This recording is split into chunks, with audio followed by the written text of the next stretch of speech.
The workbook is created to help us, to help you gather more information and write insights in case you have any key things that you will take away from this conversation that we'll be having today. And it also has more information about the webinar series that we'll be having, this being the first one. So those who did not receive the workbook, my colleague Arnold will be sharing that on the chat box. So feel free to open, and it has been designed in such a way that you can input the information directly to the PDF. Those who received it via email as well, you can download it from there and just interact with it as the meeting is ongoing. So before we begin also, I would like to just share some few housekeeping reminders. I know you guys have heard about this a lot in webinar meetings, but it's important for us to remind ourselves. Please make sure that your microphone is on mute when you're not speaking to minimize background noise. If you have any question or comment, kindly use the raise hand button or post it in the chat box, and we will keep an eye on it and make sure that we attend to it. We also encourage active participation, so please feel free to share your thoughts and experiences during the discussion. If your internet connection allows you, please, we encourage you to keep your cameras on to help us create a more engaging and interactive environment. And then just to let you know, as you've already heard, that this session is being recorded for documentations and for those who may not be able to attend live. And of course, also you, if you would want to go back to use the recording as a reference. So without further ado, I would like to welcome Dr. Yemi Katerere, the Executive Director of the African CSOs Biodiversity Alliance, who will be giving us more information about the Academy and, of course, just for you to get an idea of who we are at the African CSOs Biodiversity Alliance. So welcome on board, Dr. Yemi.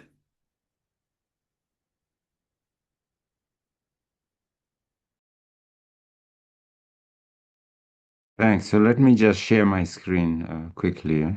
Here we are.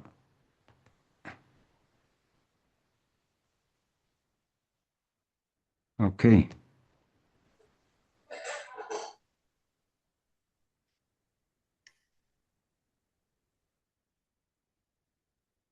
So let me put this on. Okay, great. So can everybody see my screen? Yes. Okay, great. I need to move this out of the way. So yeah, so let me begin also adding my own personal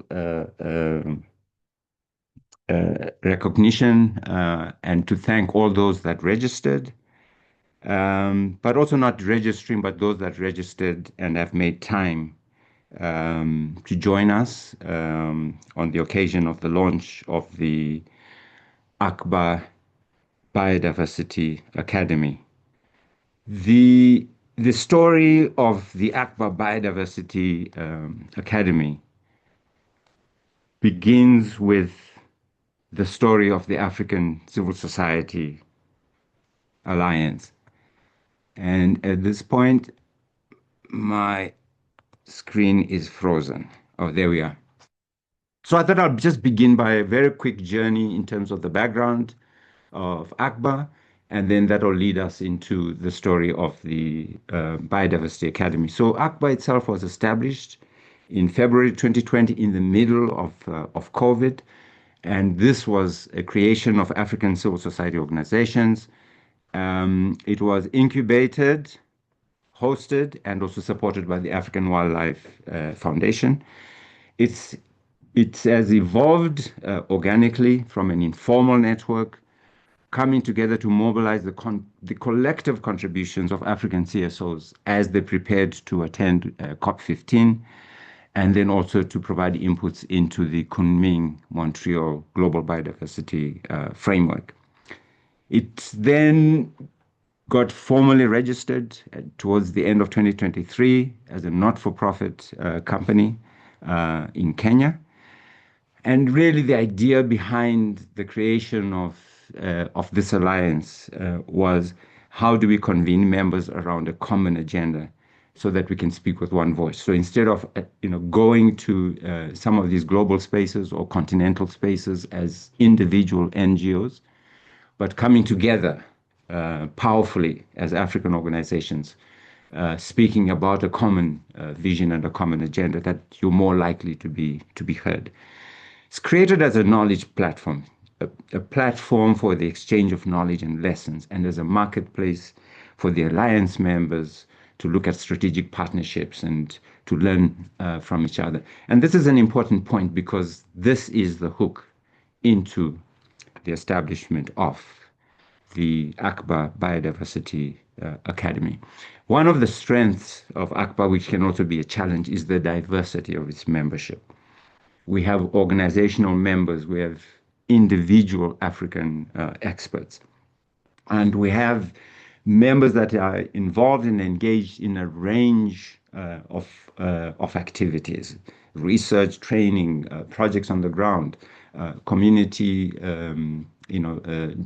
development, and so on.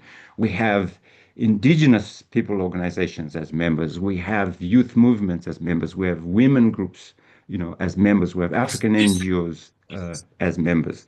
So this is really a strength. So the creation of the academy. So in 2024, ACBA commissioned a capacity needs assessment, and one of the key recommendations of that assessment was the creation of an academy. And principally at that time was to ensure that knowledge is constructed collectively by building on the wisdom and knowledge of all that are in the ACBA family. And this is a very important point because it begins to lay the seeds of a different kind of academy, not your classical, your traditional academy that develops modules that are delivered in the usual sort of classroom type of approach. And then since 2024, we've been in conversation with ECOTRUST. We recognized early on that ECOTRUST had a very interesting model. And we kept having this conversation that how can we share this model? And how can the larger membership of ACBA benefit from this model? And how can they adapt that model to their specific context and the work that they're doing and some of the challenges that they are facing? And as the academy idea became a reality, ECOTRUST then stepped forward and said, look, we are ready to deliver the inaugural webinar series to launch the Biodiversity Academy. So what is this ACBA Biodiversity Academy? So the first thing is that it's a new learning platform. And we say new learning platform because we say we are moving away from this kind of classical way of delivering and lecture content or technical content in a modular type of approach. And it is a learning platform established by the African CSOs Biodiversity Alliance. And we say this is an academy by ACBA members for ACBA members. It's created to address what we said fragmented learning on biodiversity and climate change across Africa. And we're asking ourselves, where is the learning coming from? Who is generating knowledge? How is that knowledge being generated? And how is it being disseminated? And how is it influencing the solutions that are being implemented on the African continent? So it promotes African-led solutions and knowledge sharing.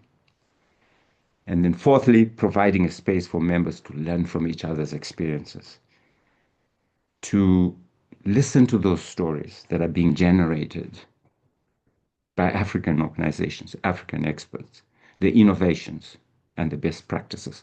So the academy is about learning, it's about sharing, it's about innovation, and it's about action. Why does this academy matter? So there were challenges, there were opportunities. So this limited African-led narratives on biodiversity and climate change is a challenge Because if someone else is defining your narrative, they are telling your stories, they are informed by their values, and therefore the solutions that are proffered are speaking to the values of others and not to the continental values. So that was really important. That's a challenge that we needed to begin to address. Fragmented learning and knowledge exchange. And, you know, if you look in the climate space and if you look at the discourse around, let's say, just energy transitions, and you say to yourself, okay, who's generating knowledge on just energy transitions? You'll find that the whole knowledge around just energy transitions is being generated in the global north, America and Europe, and not from the global south. So it was really important that we begin to look at that. And it's something that we've been addressing. You know, we came up with a science article, peer-reviewed journal, as we went into COP15, because we wanted African stories, African knowledge, African thinking to go into the COP15 and the GBF discussions. And then this lack of stronger collaboration among conservation organizations on the African continent was also important. So the opportunities that the ACBA Biodiversity Academy presents is facilitating knowledge sharing among ACBA members and partners. Promoting African experiences and success stories is really important because stories shape narratives. So that's very important. And building capacity across member organizations. And this is a way of building capacity, sharing knowledge, sharing experiences, and coming together and working around common agendas. And then strengthen collective action on biodiversity and climate change. And the expected impact is a stronger network of African conservation actors equipped with practical, locally relevant solutions. So we want to see a stronger network. We want to see practical solutions. We want to see local relevance, and we want sustainable impact on the continent. So I just want to say something quickly about EcoTrust, because EcoTrust is a founding member. Is one of the founding members. There are others. He is one of the founding members of ACBA. And they have been part of this journey since 2020 during COVID in shaping the ACBA vision, the mission, and how we move forward. So to make the ACBA Biodiversity Academy a reality, we decided that we need to have a formal launch. And so this launch required that members step up and show leadership, because our delivery model is about the members being in the driving seat. And this, in this regard, we want to acknowledge the bold leadership that EcoTrust has brought to shape a solid foundation for delivering content under the Academy. So we want to express our appreciation to EcoTrust and their role in this inaugural series. I think that there could be no better candidate than EcoTrust as a founding member of ACBA, an organization with 27 years of experience in restoration as a business. This inaugural webinar series, to us, is a gold standard that subsequent webinars will be required to follow. And EcoTrust, in our discussions with them, have indicated that they stand ready to support other members that are interested in delivering content under the Biodiversity Academy to ensure that we maintain the high standards expected of an academy. So we want to really bring to light this notion of an academy. So I just want to give you a quick overview of the webinar series. So today is webinar 1, which is the introduction to this EcoTrust model. So the background to EcoTrust, how this model has evolved, and so on. Webinar 2 will then look at the design and technical aspects of that model. What are the tools and methodologies? How do you go about designing high integrity nature markets and so on, certification and those kinds of issues. The third webinar in this series looks at the implementation aspects, the real implementation experiences on the ground. What are the the frontline community is doing? What are their testimonials? We want to hear how this model plays out and how they interact with this model. How does it support community entrepreneurship and the whole conservation finance in practice? Because all of us are struggling with this issue of finance, and everybody talks about innovative finance and so on and so on.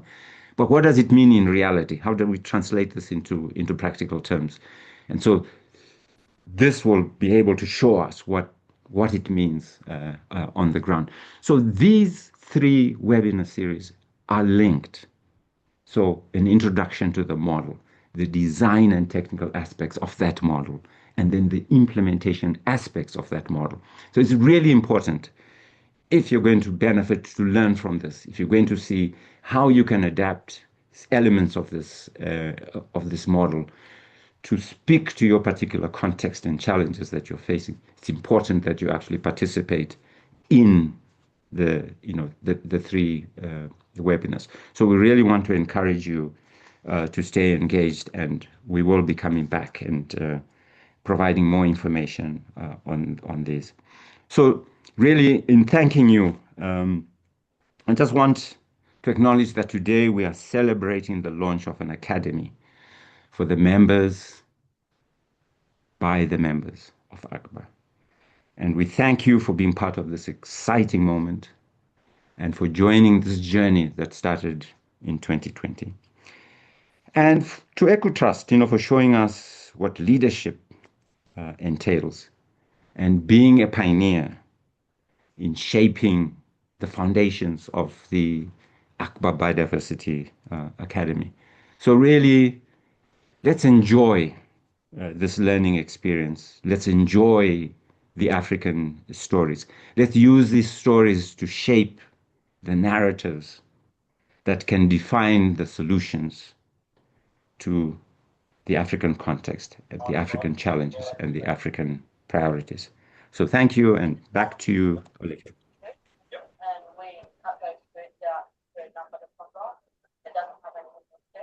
Thank you. Thank you so much, Yemi, for that powerful presentation. And I just remind you to make sure that you mute your microphone if you're not speaking, so that we do not have a lot of background noises. So again, thank you so much, Yemi, for that. And as I said, I do not want to waste a lot of time because we have a lot in store for you. So before I introduce the Executive Director of EcoTrust Uganda, just allow me to play a video that will introduce EcoTrust to you for you to get a little bit more information about EcoTrust. And then after that, Pauline Natongo, you can just take over the presentation. So enjoy the video.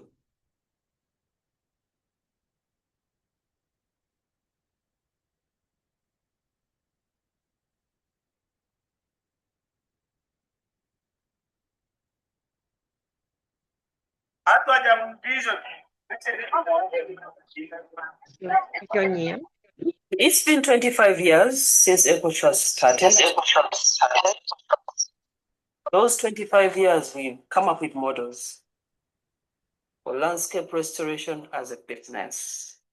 And it's been 20 years since its flagship model, Trees for Global Benefits, was created. Trees for Global Benefit is a cooperative carbon offsetting scheme that links smallholder farmers to the voluntary carbon market. A single farmer or 2 farmers, they are not attractive to private sector business. But look at us now, we have got 50,000 farmers together aggregated. That's a market.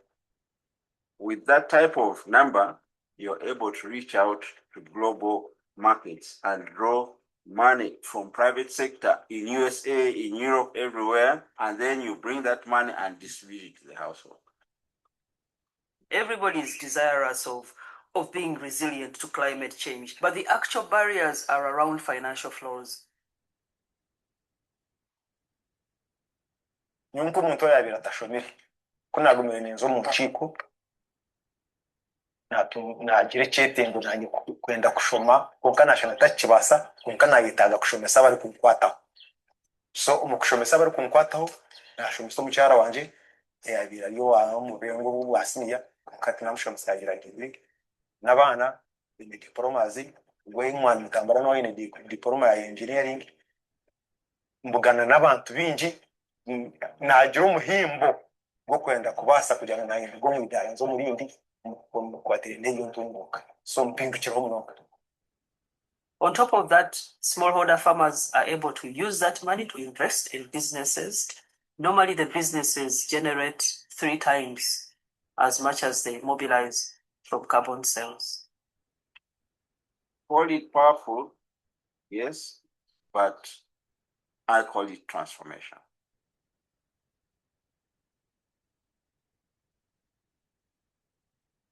Much of the biodiversity is actually in the hands of the smallholder farmers to trim down on the rate of deforestation and the rate of degradation.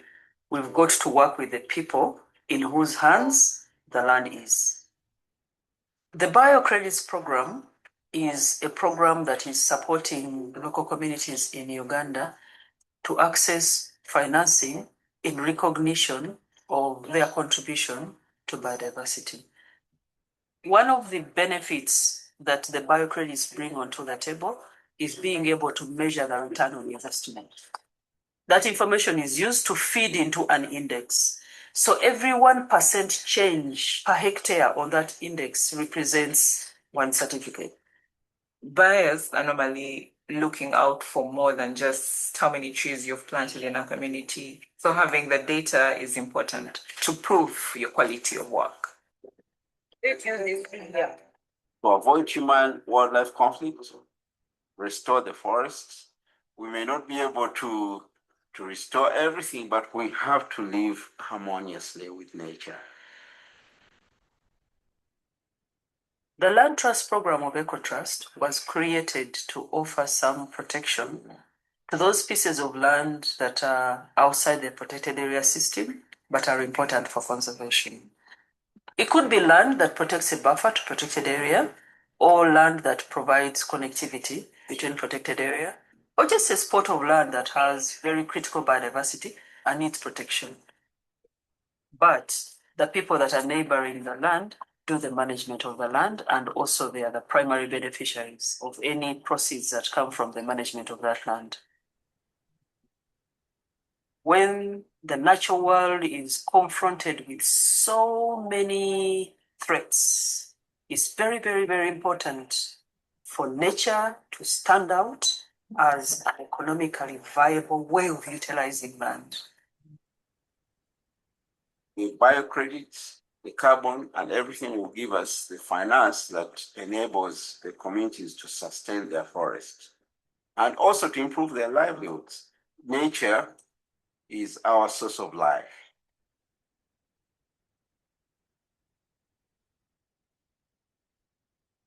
Thank you so much. And I hope you've enjoyed the video. So over to you, Pauline.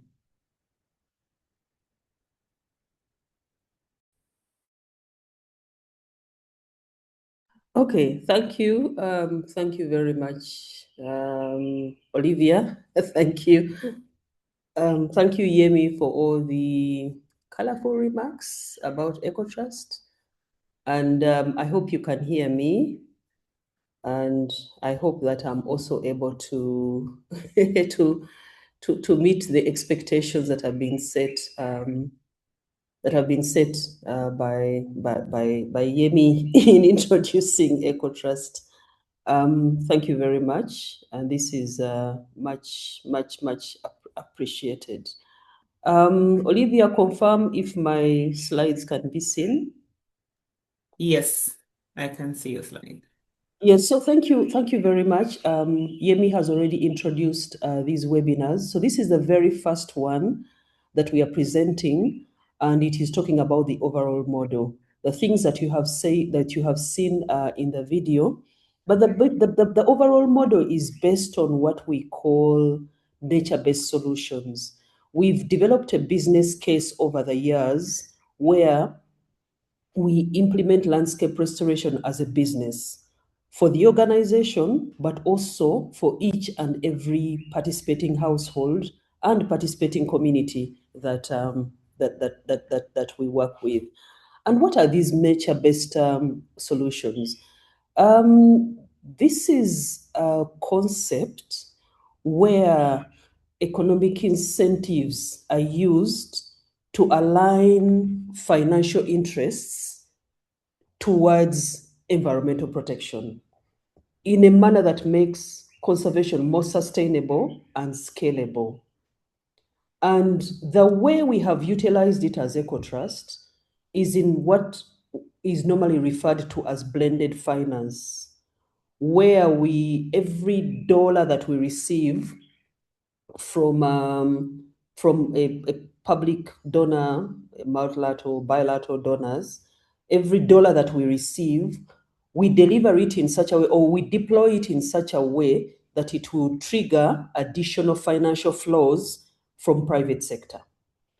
And basically what we do is we use that donor funding to remove the risks, to remove the barriers that prevent smallholder farmers or local communities from being attractive to the markets. And the picture that you see on this screen is from our land trust program, where in 2001, we converted a farm, and that little house still stands on the farm as a remnant of what before used to look like. We converted that farm and into a forest just by removing farming activities and also gradual removal of exotics, because we were setting it aside for tourism as a business. And over the years, it has completely covered the canopy. You can't even see the house anymore. So on the extreme right, that's now what it looks like. And EcoTrust was created 27 years ago with a mission to conserve biological diversity and enhance social welfare by promoting innovative and sustainable environmental management. So whoever created EcoTrust, a team of people that created EcoTrust, they set it up for innovation. And these innovations were intended to provide long-term sustained funding for conservation of biodiversity and environmental management in Uganda. So over the years, we have understood that there is an impact dependency relationship between economic activities, between businesses and nature. We have we as a country, Uganda, but also generally as Africa, we have been blessed with natural resources. And we have understood that when these ecosystems remain healthy, they support a wealth of biodiversity, but they also have an amazing ability to store and sequester carbon dioxide at the same time as supporting economies. There are so many businesses that either depend on these resources, but also have an impact on biodiversity, some positively, but most of the times negatively.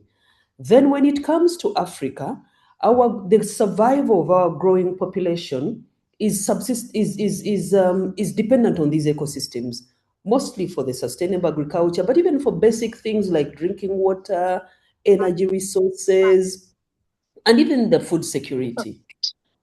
So after Glenn's launch, is dissolving the computer. Could you please mute whoever that person is? Olivia, could you please mute whoever that person is? But over the years, we've also been seeing loss of biodiversity, and the more we lose biodiversity, we also lose its contribution to people. And for us who are dependent on these in the global South, we are the ones that feel it the first. We are the first one to feel it, but we are also the hardest hit. So we have created a business case that recognizes these environmental challenges, biodiversity challenges, and climate challenges, and turned it into an investment opportunity. So what markets are we talking about? We are talking about carbon markets, biodiversity markets, water payment for watershed services, many markets that we have tried out as EcoTrust, as well as the markets for the products that come out of the forests. And I would like to just introduce to you how these markets work there is a compliance market, and for every compliance market, there is also a voluntary market.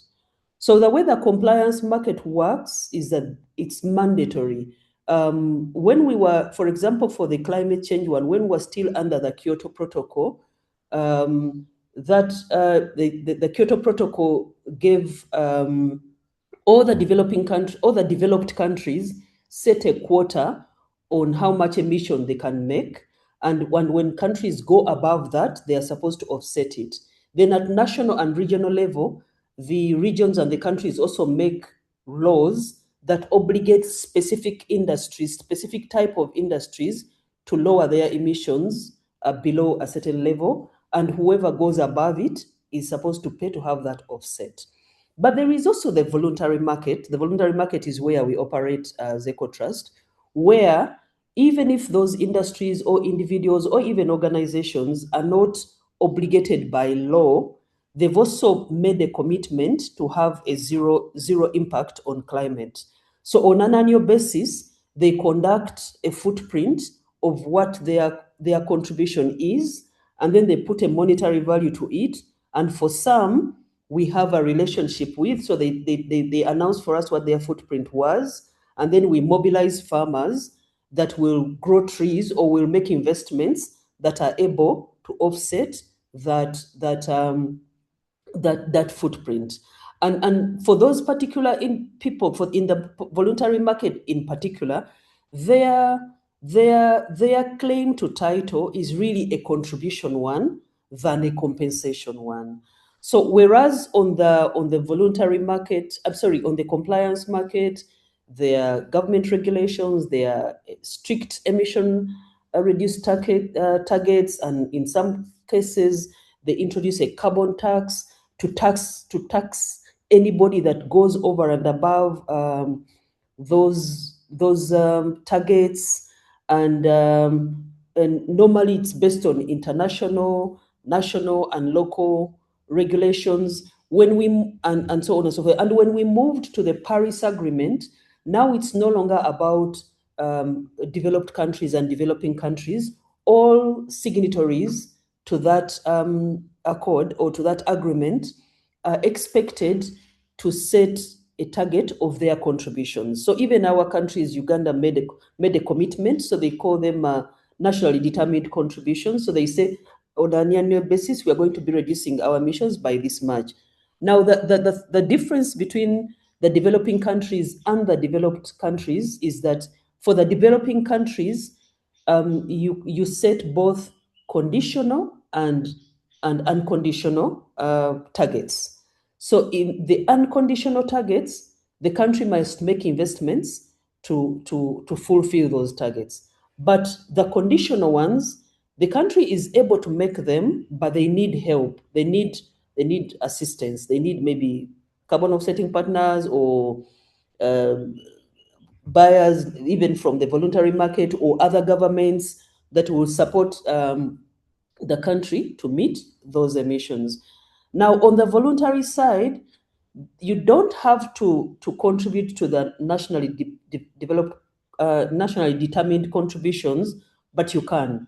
So, for example, a buyer of our credits could be based in Denmark or in Switzerland, but because it's voluntarily, it's not counted on their country register, they can choose their contribution to be a contribution to Uganda's ability to meet its own contributions. Or they could just choose to be over and above whatever the country decided. And also, even them, they are currently included in the Paris Agreement. And I don't know, some of you may have heard this concept of corresponding adjustments. So, for example, if the emission reductions happen through the EcoTrust program here in Uganda, but whoever has bought them in Sweden is wanting those credits to be reflected on the Swedish register, then Uganda must make a corresponding adjustment to show that even though EcoTrust generated 10,000 tons, those 10,000 tons have been discounted because they are already reflected in a register in Sweden or whatever the country is. And it's a real proper market with different actors. Now, for us as project developers, we would be the upstream players, the ones that have the land that is generating the credits, and the project developers, even the standards that certify what we do. And alongside that, in that project setting, you have landowners that are actually implementing the actual activities that are generating the improvements. It's a heavy investment, requires a lot of technical assistance. We have advisors. Then in the middle here is a market. We operate in something that works like capital markets. There is an exchange platform. When we invest in our activities that generate carbon credits, and the Plan Vivo standard issues those credits, they are stored in a registry. And all our buyers also have accounts in the registry.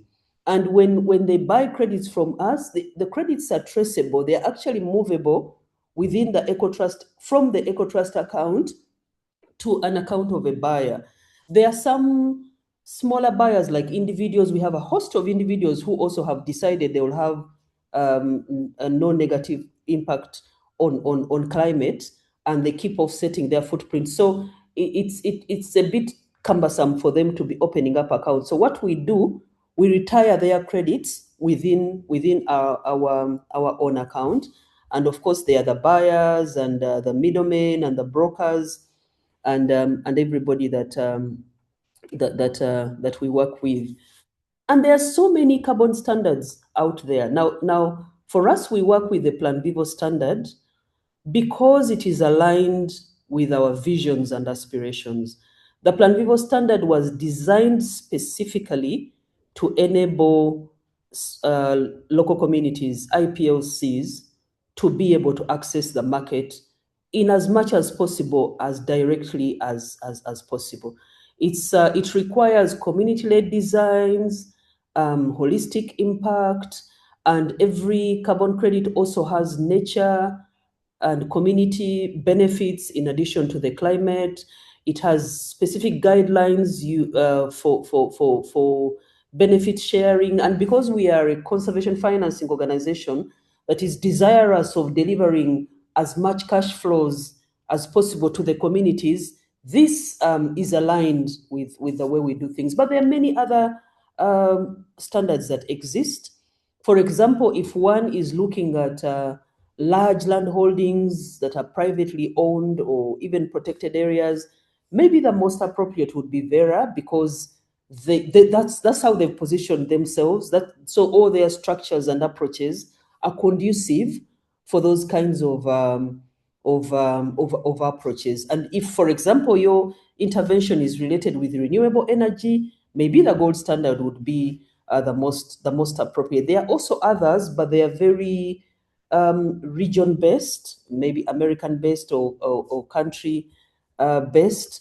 But then there is also the Paris Agreement, which is the successor to the CDM, that is mostly for compliance markets. So there is a host of standards that one can choose from, even for the biodiversity credits. 2 years ago, I was part of a team that conducted a study on behalf of the International Advisory Panel for Biodiversity Credits. And one of the questions was for people to mention the different standards that they have tried. And there are many innovations even within the African continent that are trying to access or to develop biodiversity credits projects. So what you see in black are where the African initiatives said the type of standards that they have tried. And you can see the Plan Vivo standard is still the most sought after standard by African actors. But yes, there is also a host of standards that one can use. And then these, like I said, some of these, investing into this can be heavy, can be a heavy investment. but it's not insurmountable. It can be done. It requires intentionality. It requires innovation, and the most basically, if a project is running, it should and it has achieved scale, it should be able to get money from the market and run. It should be able to operate based on the money from the bank. So normally, the investment capital is the complicated one, but you can use donor funding to design this, and this one is good because it helps you to experiment without fear of you'd go bankrupt because you have to pay back and that sort of thing. But normally, the way donor funding is structured, it's not ideal for it because it doesn't have a commercial focus. So if you're going into such businesses, he who pays the piper calls the tune. Eh? So the way the tune of the piper under donor funding, the way it's structured, it's not something that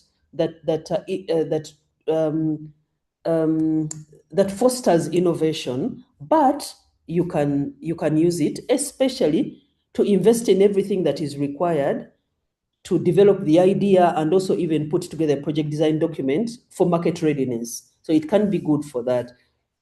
And we also have reimbursable grants, especially from impact investors. Not many donors are attracted by carbon finance or biocredits, but some are. And sometimes it's the way you present it to them that could cause you to get that.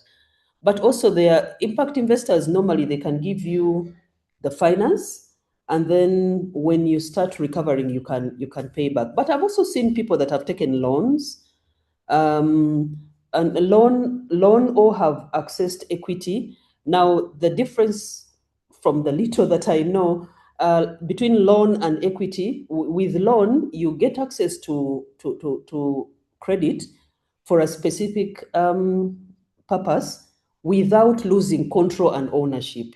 Yet with equity, when you get that cash injection, whoever has given you the financing expects to have shares on the returns of the business.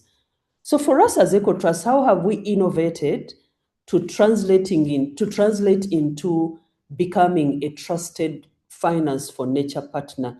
Like I said, the team of people that created EcoTrust built it for innovation. So over the years, we have been pursuing innovative ways of mobilizing financing from both traditional and non-traditional philanthropic, public, and private funding sources. So now this is how it works out, or in our perspective. We mostly start with the non-reimbursable grants, the traditional funding from the multilaterals, bilaterals.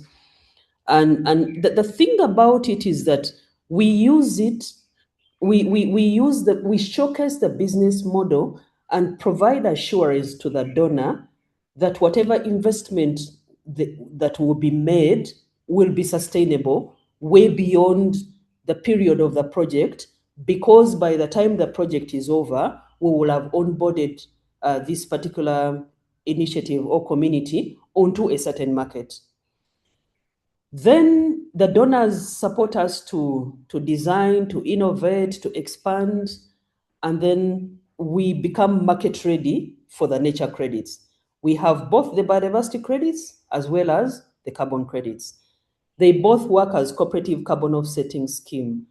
But like I said, still, whoever pays the piper calls the tune. So in order for us to have a tempo that we can dance to our desire, so to speak, we also decided to have an endowment fund so that we can have our own independent resource that we can deploy for things that we believe in, that may not have attracted donor at that point in time. But also we use it as co-funding. Many times a donor is desirous of giving you some money, but then would like to see some matching funds from your side. So by utilizing the reimbursable funds, using them to support us to access the nature market, and setting up our endowment fund, we have become very good stewards. We've become very good stewards whereby every $1 that is entrusted to us by the public donors has been matched by $6 additional from private philanthropy, mainly through the sale of environmental services, but we've also got other donations. And then, in addition, there is a $2 additional that comes from our own endowment fund. So now that is on the organization side. And on the community side that we work with, we've also decided that they will also derive economic benefit from the stewardship. So on their side, we have mainly focused on building business partnerships. So the nature credits, when they come and the communities take them on, every household that we work with is an economic unit and is transforming an investment horizon from short-term sugarcane or maize-based planning to forestry as a land use option. But also when they set up the forestry, it must have financial flows or cash flows or multiple cash flows for it to be sustainable. So the community, so we build capacities for things like honey production. We are into sustainable coffee, shea butter, and so on and so forth. So for those businesses to be sustainable, access to the market is very important. So we have invested in linking specific supply chains to markets, to both domestic and international, the kind of markets that appreciate the value that comes from managing forest in a sustainable manner. One of the there are two major benefits about working with these off-taking partners. One of them is that the produce has got to reach the market.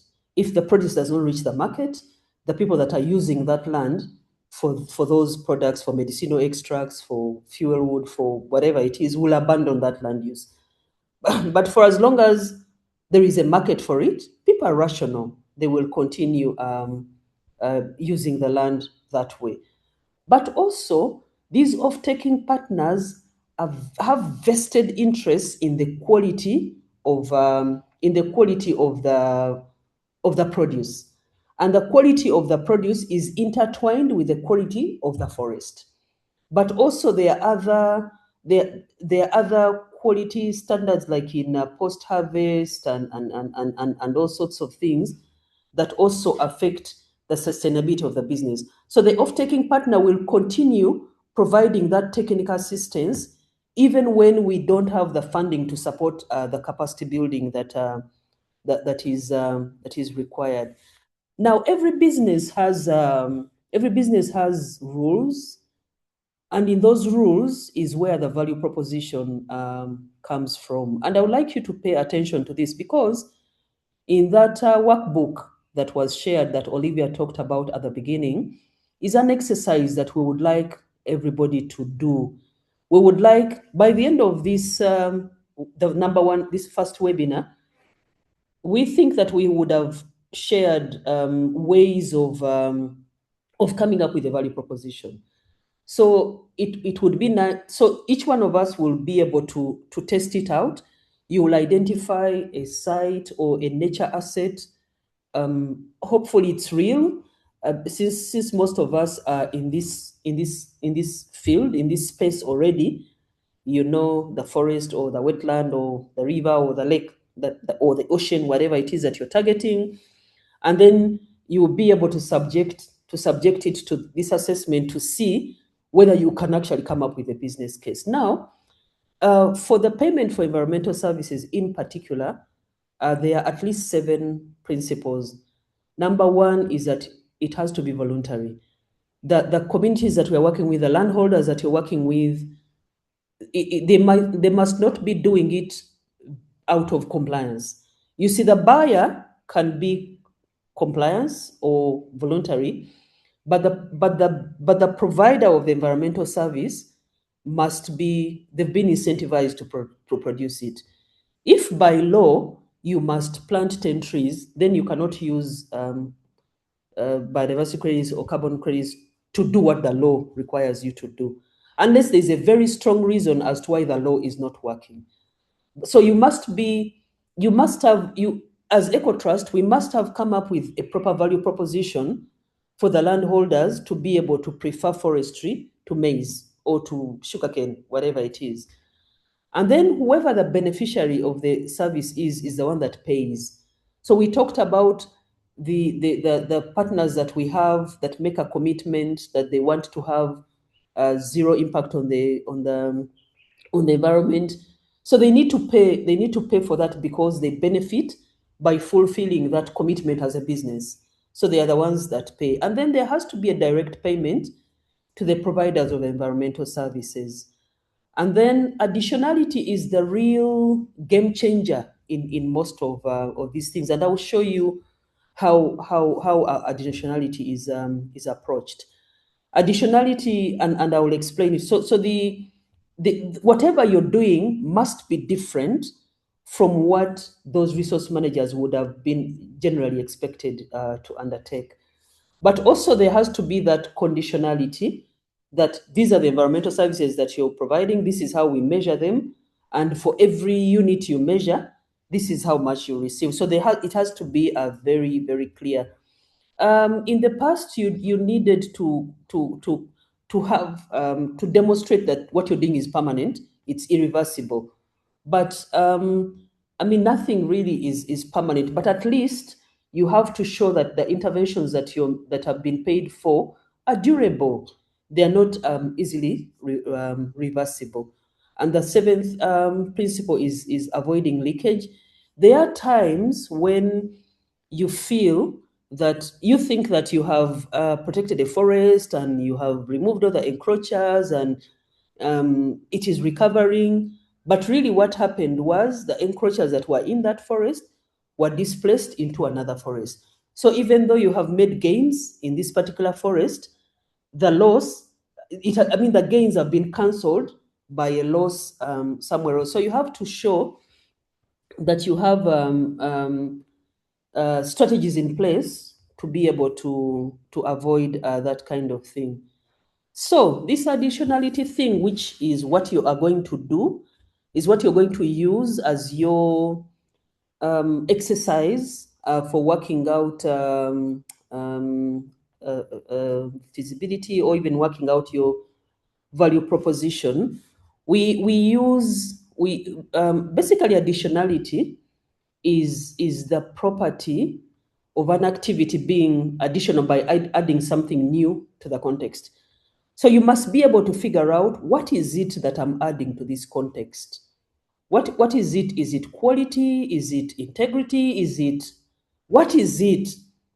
So this is really where normally, this is what determines whether your project is going to be registered or not. So you must be able to demonstrate that this investment would never have happened except if we went into this particular arrangement. So one of the things that you do is what they call a barriers analysis. Having identified that site or that environmental good and seen what the threats are, what the drivers of those threats are, you have to go an extra analysis to understand why the required investment is not able to take place. Is it because of financial barriers? Is it social barriers? Are they cultural barriers? Are they technical? Are they scientific? Are they institutional barriers? Is it a combination of all?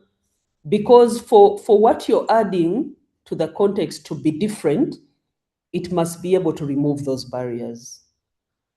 And then after identifying that, you do a test which they call business as usual versus intervention. Having identified your site, the threats and the barriers and what have you, and investments that are required, how does the project scenario compare with if we just continued with business as usual? So that in there determines the credits that are going to be given to you. And then you take it further to also test the investment itself. Look at all the plausible alternatives for land use. Okay, this is a degraded area. I'm proposing that we convert it back into a forest, but it could make a good sugarcane farm.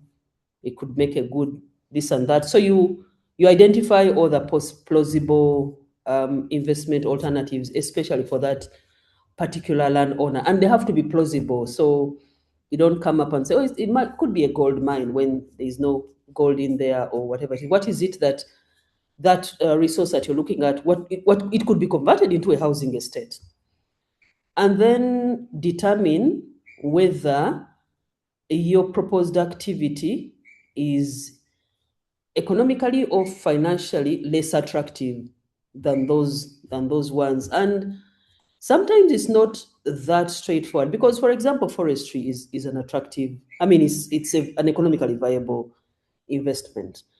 But the actual investment test in our case, because of the target, the landowner that we are dealing with, a smallholder farmer, really the real test, the real challenge is the investment horizon. When you talk about me growing beans, within 3 months, I've recovered my investment. But if I take it for forestry, even the smallest, the quickest, which is fuel wood and building poles, it will take me at least 3 years, 5 years.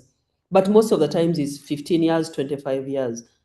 So the fact that they do not have access to that patient capital was really what makes it less attractive, not necessarily the overall cash flow. When you look at it from the overall cash flow, forestry is an economically viable economic activity.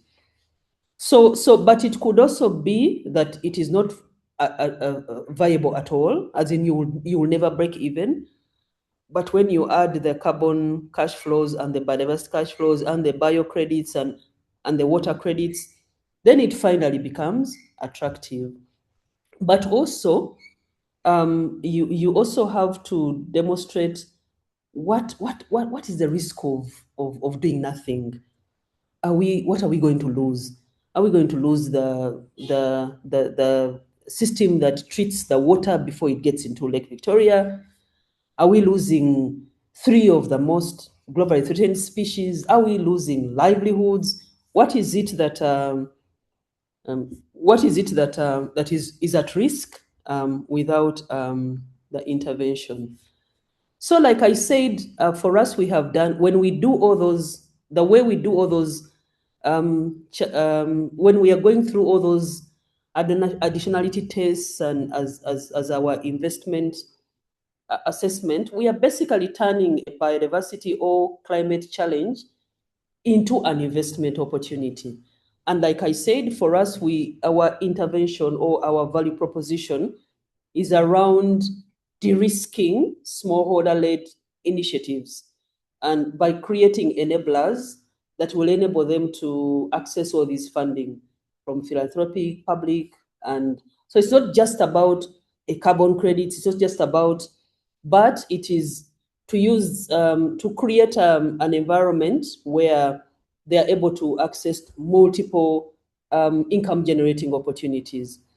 The way we designed it will be demonstrated in the next webinar, but it's a form of co-creation. We sit with them, local farming communities, with in-country experts, come up with these, like how you're going to do your own value propositions, identify how performance-based strategies can be deployed to achieve those interventions.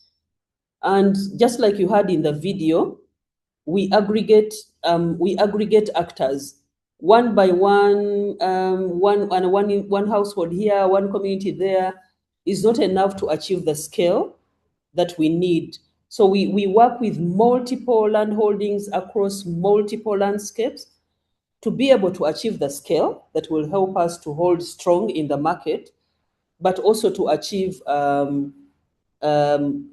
scale on the ground. And in the third webinar, you'll meet the beneficiaries, they'll take you to the landscapes online. We have virtual tours, we have many things that you'll be able to do an exchange visit with the people that we are working with. So in our investment opportunity, we are creating a predictable financing in a phased approach to allow that transformation from the short-term investment horizons to the long-term horizons that are aligned with conservation. So this is how it works. This is how the model is summarized. We are in these 5 landscapes around Queen Elizabeth National Park, Murchison Falls, Rwenzori Mountains, Mount Elgon, Northern Uganda. Uganda is a very diverse community. Every community is socially constructed differently from other parts. So each one of them is like a component activity in this whole program of activities. We blend the finance from community, our internal revenue, public donor funding, private sector funding, and in our investment objective is we are undertaking restoration as a business to transform smallholder investment horizons from short to long term, characteristic of the restoration investments. We have classified our investments into the primary investments that are required at community-led pre-investment, preparatory activities, design activities. Once these communities have identified their initiatives, we technically specify those initiatives and prepare them for market readiness, these stages that I'm talking about are the stages that will be described in webinar 2.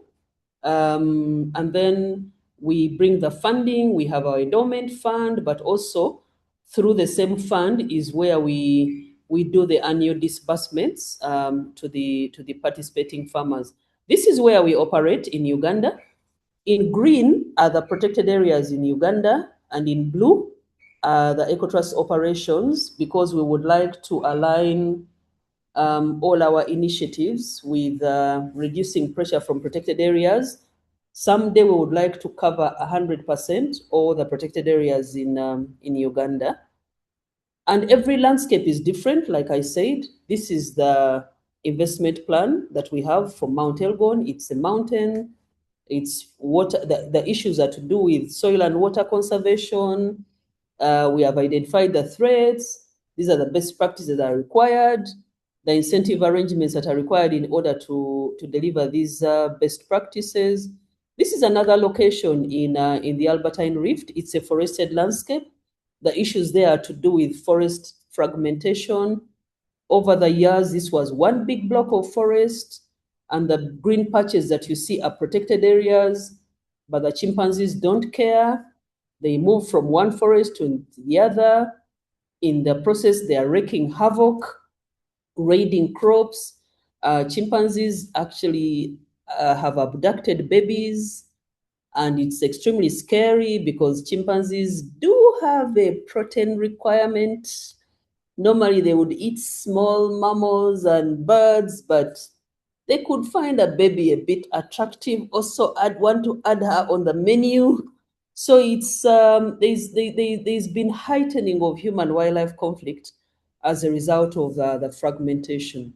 So our restoration initiatives in that area are more geared towards corridor connectivity. We have specific objectives that form our theory of change in this, and all the biodiversity credits and carbon credits and private sector income and so on and so forth is deployed to achieve that particular objective. Yet in Mount Elgon, it's about water and water conservation and so on and so forth. Same market, same credits, but delivering different objectives on land. And like I mentioned earlier, also for the communities that we work with, we make sure they can also derive an economic gain out of stewardship. And whereas at organizational level, we focus the financial flows coming from those other markets. For the community, we've also created a business and the businesses are a combination of these are the high value chains, but also combined with what we call resilience enterprises. I think something has happened. Yeah, resilience enterprises. So at the moment, we do have one of our biggest business is the beekeeping. We have centers of excellence in the landscapes where we work. We have collection centers, and individuals and groups have apiaries on their farm. The centers of excellence work as aggregation centers where we are working with Hives Limited to access the export market. But then we are also working in the coffee value chain and the cocoa value chain. Coffee and cocoa are very well established value chains in Uganda. Once you achieve the quality, or the communities themselves can form bulking enterprises, and the market is readily available. We've just entered into the shea nut certification as we entered into the northern Uganda landscape, where we are focusing on the shea parkland and gone into partnership with the Nilotica Shea Alliance to have the communities we work with certified to access that market. The very first communities we worked with have now reached merchantable timber. They would like to go into sustainably produced timber. Alongside that, economic opportunities that have been created along the entire business ecosystem. So we have, for example, because of market assurance, you have these 54,000 households that are growing indigenous trees. There is an opportunity for some community members to set up commercial nurseries to produce the species that they are looking for. But also the cash transfers that we have done into the communities have made opportunities for microfinance. And we have our farmers engaged in microfinance businesses. And now we have also started strengthening household level resilience enterprises, people having vegetable gardens, ruminants. There's a women's group in Bushenyi, that in Rubirizi, that is getting its livelihood from constructing water tanks. As part of the biocredit scheme, we'll be setting up a human wildlife conflict fund. There's a community in Kasese that has come up with some health insurance scheme of sorts. So yeah, this is how we access the market.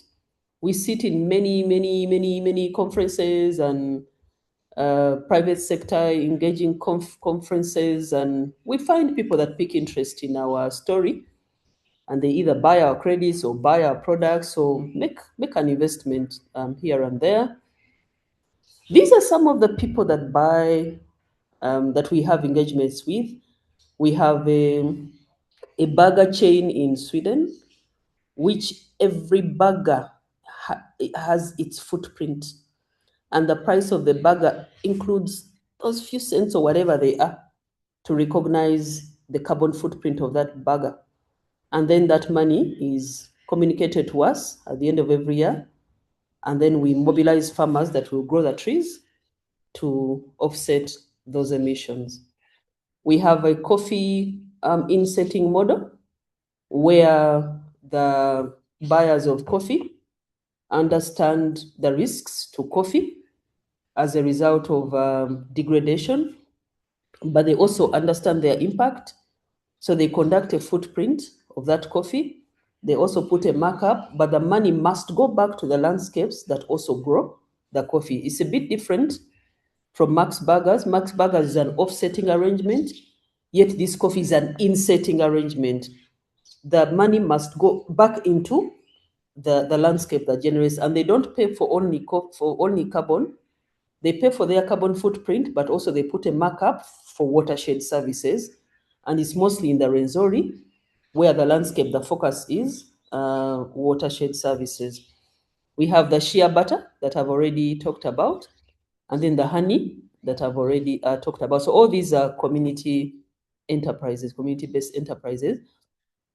This is one of the microfinance that are sustained by the funds that we we send, but their farmers are also coffee farmers.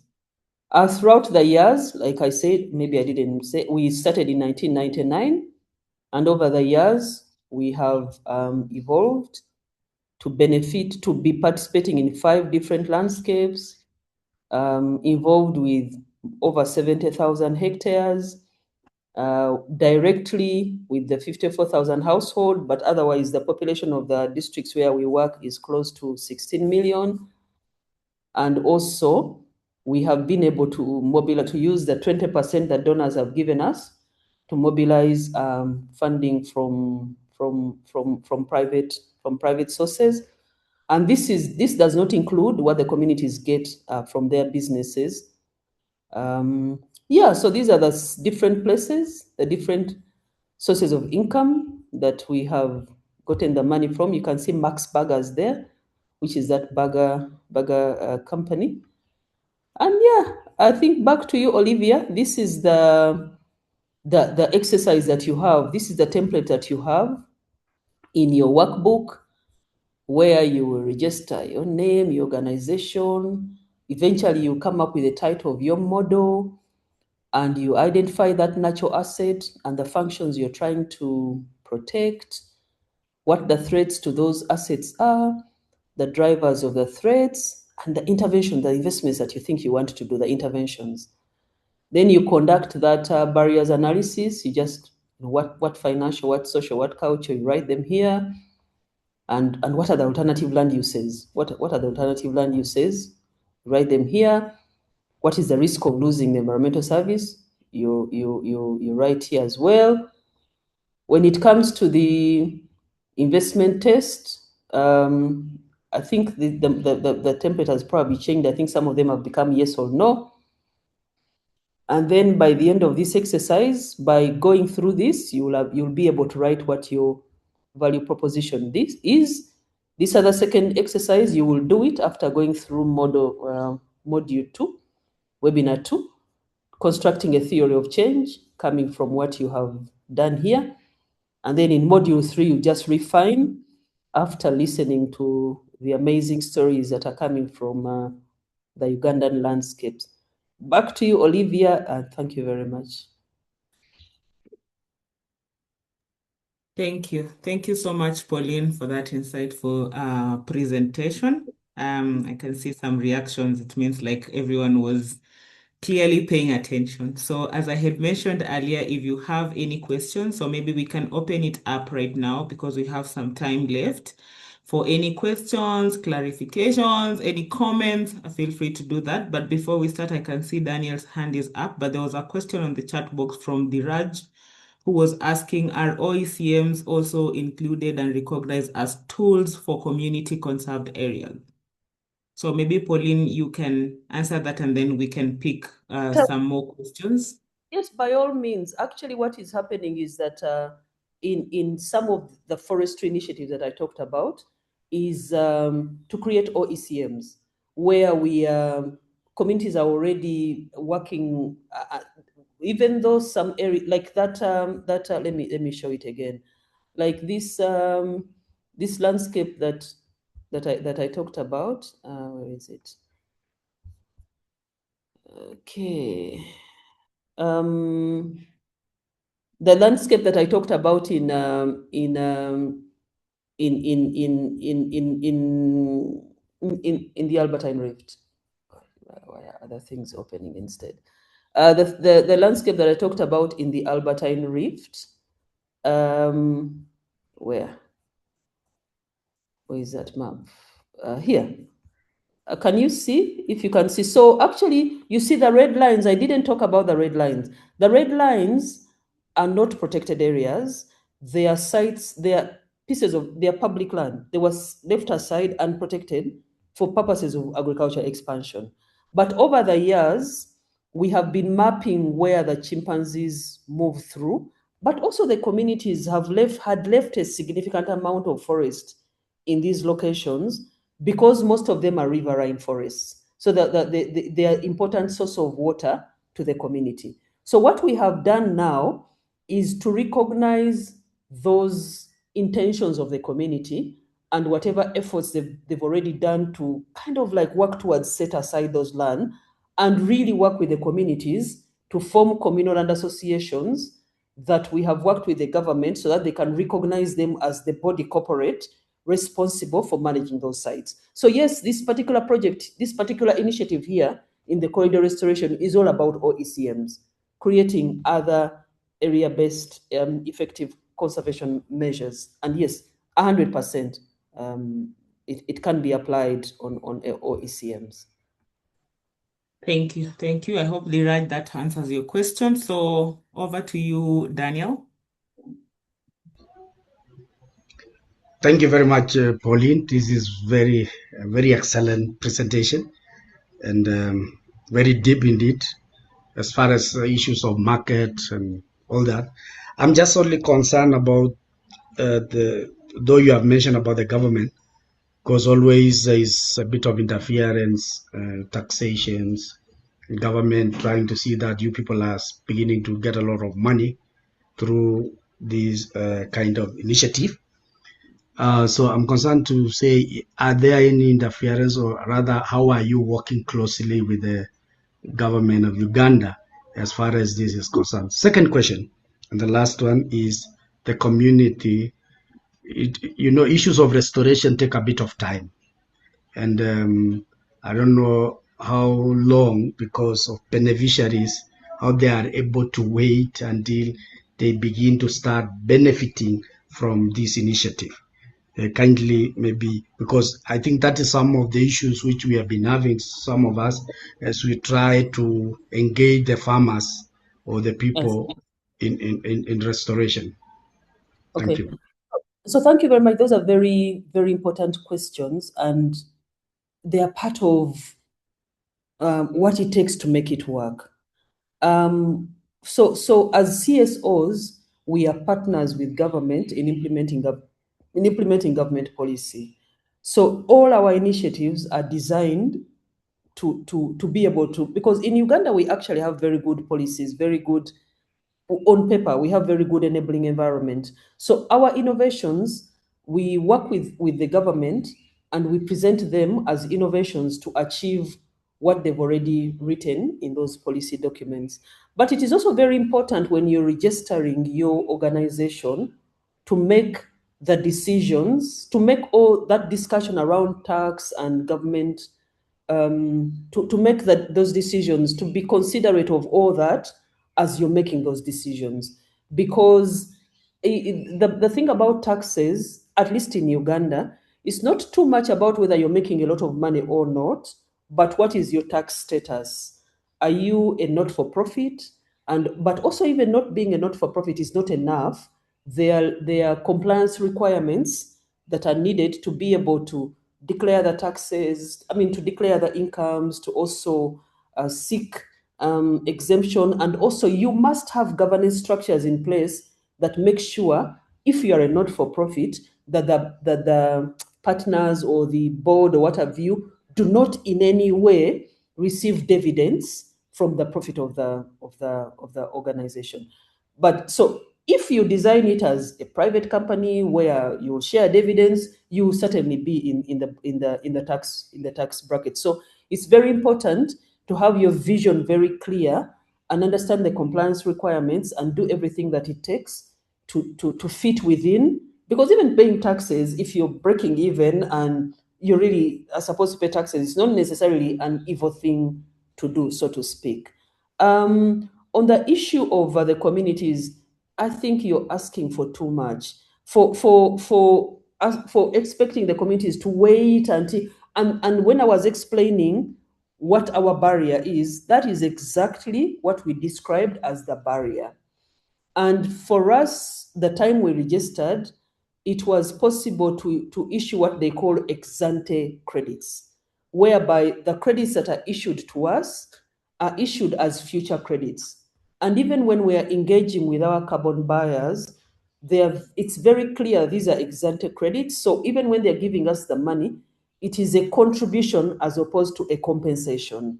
So that financing model is very important to look into. That's why I said some people go into impact investors and loan finance. The reason you're doing that is because you know that it is not possible to just be there staring at a site and wait 20 years to begin earning from it. So it's very, even when I was saying what are the barriers, and I said, are they financial barriers? That exactly should be described as a barrier and then provide a justification as to why the timing of the finance has got to be at a certain time. So those are real issues, but you don't wish them away. You actually record them, understand them, and convert that challenge into an investment opportunity. Thank you. Thank you, Pauline. I hope that answers you, Daniel. We have a number of questions in the chat box, so I will read like 3 of them and then you can respond to that. And just to acknowledge, Khadija, your hand, so you will go after Pauline has answered those questions. So the first question is from David, just acknowledging how important it is to create awareness sessions for local communities so that they can take advantage of this great approach. So he was asking, is it something that is possible to happen? And then there's also a question from Tai, who is asking, how did you manage to capitalize the endowment fund, and at what level did you need to capitalize it to ensure its sustainability? And then we also have a question from Leslie, who is asking, would communities not being on the land be a barrier to this type of investment, or is it being on the land an assumption for this type of investment? So maybe you can respond to that, and then we get more questions. Over to you. Okay, now they've become many, and I've even lost them. Okay. Yeah, the awareness is very important, and the people who will do, I think, webinar 3, maybe both webinar 2 and webinar 3, will see how it works. In my presentation, I said co-creation. Actually, what we do is the innovations come from the communities. So for us, we just technically specify those innovations. So whatever, so, and therefore awareness is very important, but it's not even just the awareness, going on radio and announcing like advert. It's not like a fast moving good that you'll go and say, drink my soda, whatever. It's not like that. It's so engaging, it's so interpersonal, and it is home visits, it is small groups, it is key informant discussions, it's focus group discussion, it's site specific, it's issue specific. So we have all these processes, for example, collaborative forest management guidelines and policies in Uganda, and they clearly specify who a frontline community is, and even the steps on how they come together and what have you. So we follow, most of the times we follow those activities, but also because it's so consuming and so demanding, it's not possible to reach everybody. So what we do, we have adopted a methodology that was designed by Oxfam. It's a gender action learning systems, where which is used to support communities to confront on their own issues, gender-related issues that will prevent development. So we have adopted those approaches to forestry. So we train champions, and also we mobilize communities into groups. Sometimes they self-mobilize or whatever it is. And even though we work with individual households, the engagements and communication is done in groups. So then they have champions, then they have all these tools, visioning tools, challenge action, and so on and so forth, that they will introduce to you in the webinars. But also recently we have, or maybe in the past 2-3 years, we've entered into what we call farmer voice radio, where communities form listener groups. They identify a farming calendar, identify initiatives relevant at different season. They meet, they discuss, and the communities are the expert. They are sharing information from their experiences to the rest of the community. So yes, engagement. Engagement is really one of the biggest investment that is required. About the community, it really depends on your context. Now, for us, having communities in the neighborhood is an opportunity, because we don't have to, I mean, if we are to set up a national park, then you have all these rangers and what have you.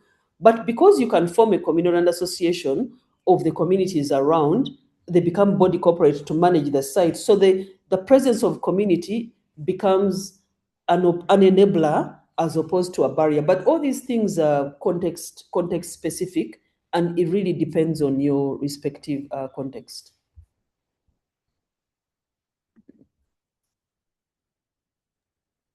Great. So I'm not sure if you answered the question from Leslie. Oh, from Thai, I think it's the Thai one. And Leslie as well, yeah.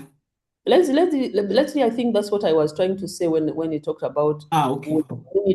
would communities not being on the land be a barrier to this type of investment? No, it depends on your particular context, really. What do you mean by that assumption? So it depends on the context. For as long as you're able to bring out what this is, are they a barrier because they depend on it?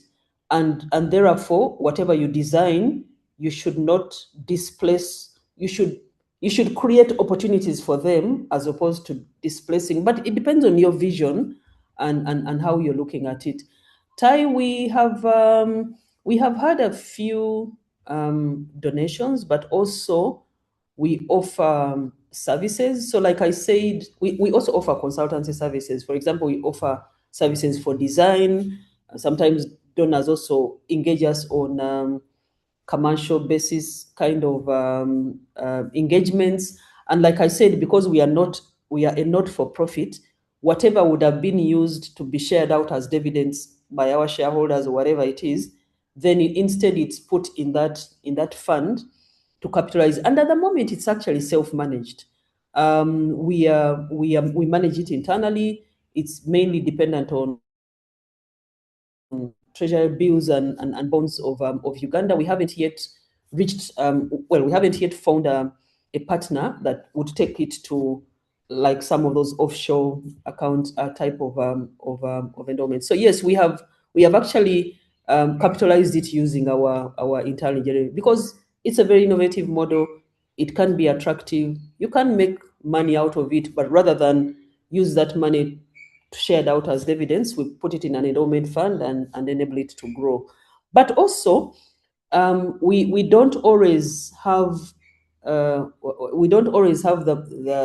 buyer or the money for the carbon credits upfront. So sometimes we are the investor that does the upfront payment, and then we use the money we use the sale of environmental services to recover our investment.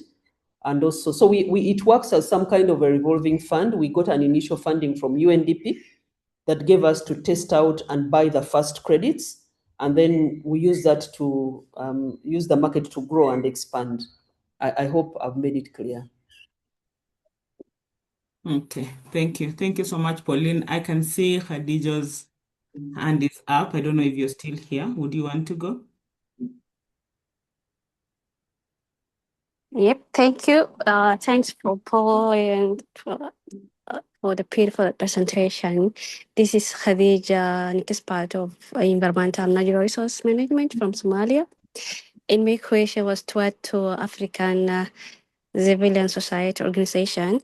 So, especially Somalia, if there is unable to come and engage, because we see strong opportunity for collaboration in biodiversity conservation in Somalia and carbon market. So if any way able to be, either knowledge sharing, maybe building capacity. So anyway.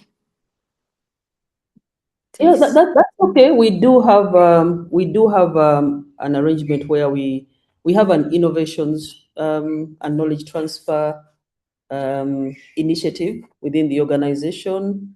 And yeah, we are already offering those opportunities. We can host you. You come and visit and go through, even engage with the communities and get the community to explain to you this business from their perspective. But also we visit, we send teams on different aspects. It could be community engagement, it could be setting up monitoring systems, it could be a design workshop, It could be for carbon, it could be biocredits, it could be for other things. Just so, yeah, but yes, we do have those.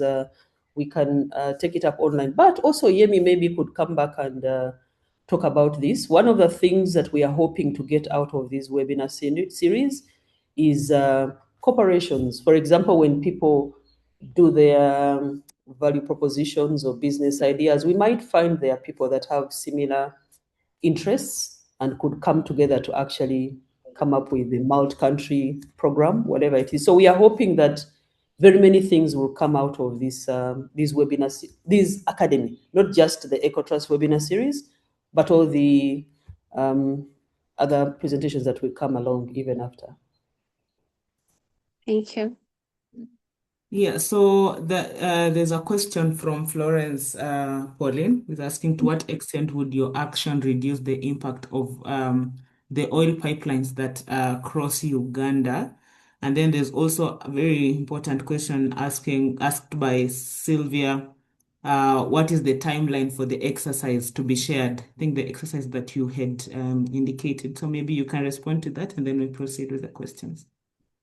So it's possible that, I mean, it is expected that people are already doing their exercise right now. Some are asking questions. I'm hoping that they're asking because they're feeling in. So I don't know. Oh, Sylvia, I hope you received the workbook. And whichever way you want to approach the exercise. So the exercise should be finalized by the third webinar. But when we go into the second webinar, we will get feedback, people letting us know how they are getting along with the exercise. But otherwise, it's supposed to be completed after. I mean, people have started completing it even here and now, but the actual submission is really after the webinar. When it comes to oil and gas is one of the biggest threats that we have, even for the restoration activities. The first thing is to make sure that the restoration investments are in some way safeguarded from the oil and gas. So much of the forest fragmentation has been as a result of those oil and gas development. Even some of those red linkages that we talked about, as soon as the map was drawn, boom, a road network was developed, and in some cases it cuts through some of the linkages. So we have been engaging with the oil companies, CNOOC, Total, and we have a platform. We have a platform called the Northern Albertine Rift Conservation Group, through which we engage to try and see if their cumulative impacts can be avoided, reduced in a certain way, in the light of understanding the criticality of these linkages. So really, that's we are not. We greatly appreciate the partners that have the stamina, the grit, the energy to do the activism. But unfortunately, our business model is unfortunately the way our business model is. It's more stronger on these are the critical linkages that need to remain for this landscape to remain functional, and so on and so forth, and providing information and options through which the developers and government, what the intervention, the strategies they can undertake to be able to minimize their impact. Great. So we have another question, Pauline, from Sulemana. He's asking, how do you deal with the issue of stratified rights to land and other resources from ordinary people, especially women and the youth, to clan heads, chief, family heads, as far as benefit sharing is concerned? Yes, thank you very much. That's a very, very critical issue, because when you're dealing with land, everything around it is associated with the land rights.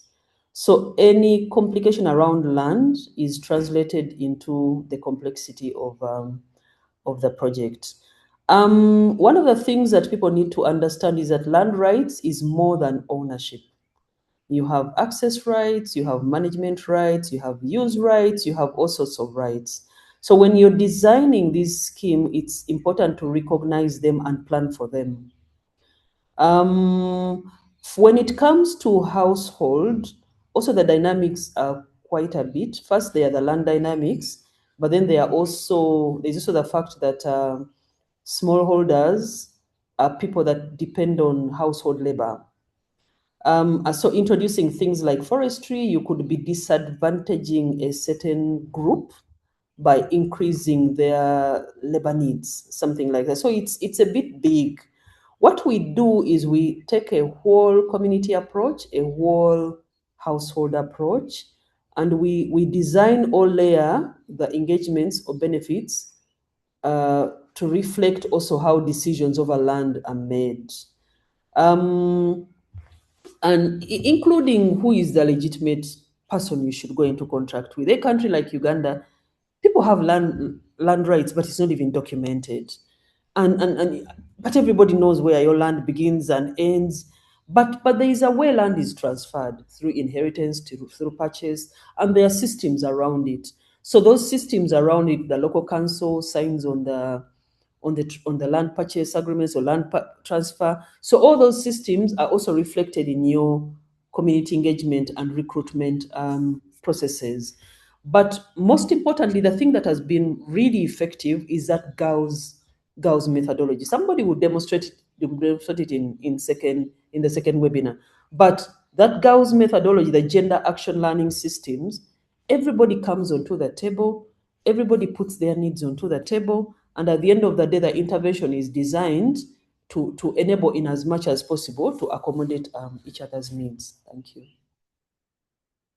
Great. So I do not see any other question. I don't know if there's anyone who has additional information so that we don't lock you out, or it means like everyone is okay, satisfied.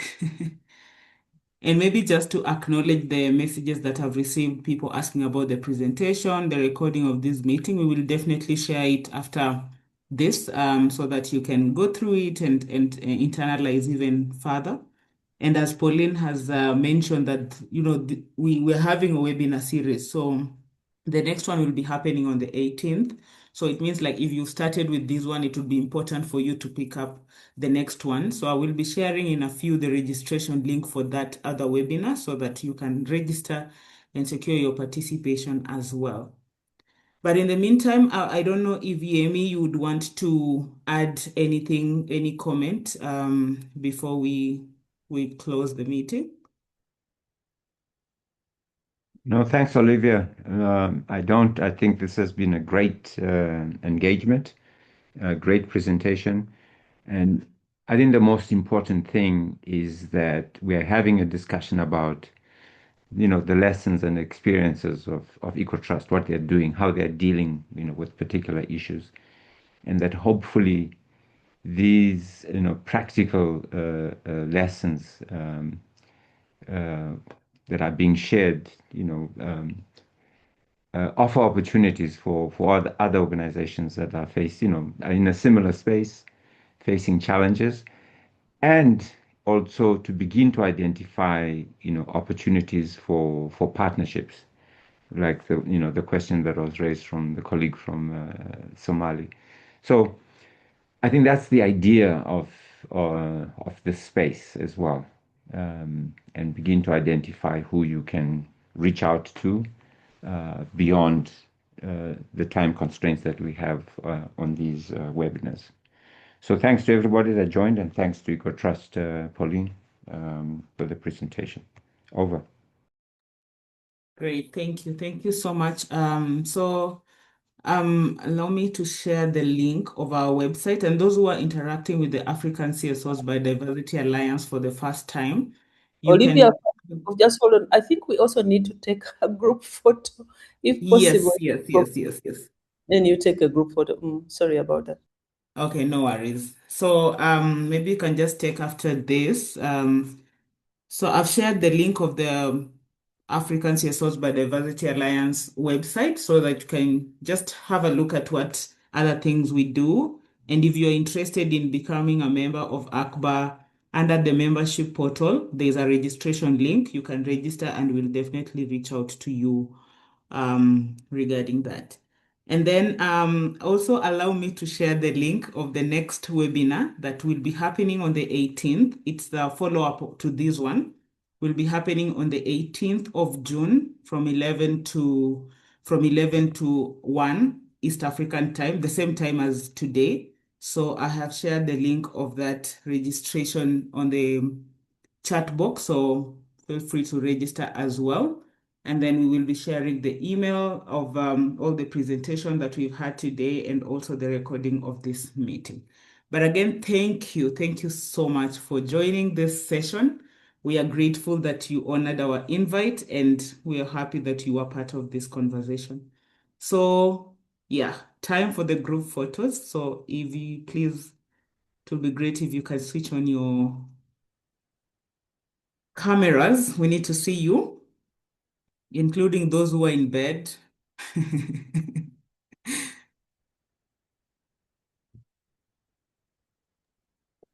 Nice. Ready, those even in the bed. Yes. One second. Nice to see you. So we have like a number of, so you just keep your camera on because we have a number of pages and smile.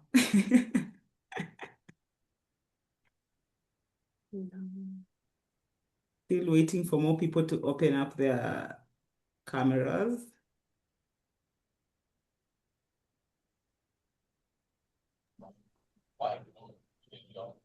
Great. Thank you. Thank you so much, guys, for joining and see you next week on the 18th.